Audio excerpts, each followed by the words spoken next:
So what's going on, guys? Welcome back to the channel. My name is Robert. If this is your first time tuning in. So we're here on the FRIO River, but it's actually closed. They're redoing the road, so the whole parking lot is closed, the boat ramp is closed, everything is closed.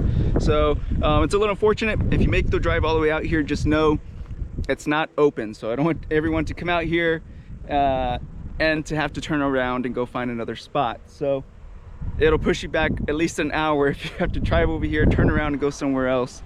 By the time you get set up, get situated, you already burned about an hour. So yeah, I'm gonna go ahead and get the drone up in the air. We can't even get over there, it's closed off. So we're just gonna get the drone up in the air and just film it from above and see what it looks like today. Again, there's a lot of construction going on, so again, unfortunate video. Unfortunately, I can't get any closer, but we're gonna go ahead and get the drone and show you guys what it looks like from up above. Without further ado, enjoy the footage and we'll see you guys in the next one. Be careful, be good, take care, God bless. Bye-bye.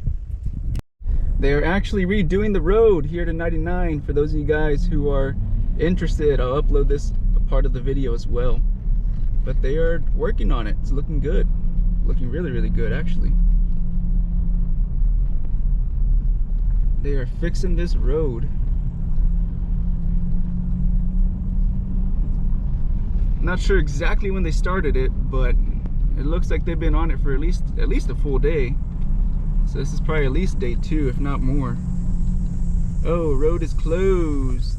So for those of you guys who are trying to come out here, it's actually closed.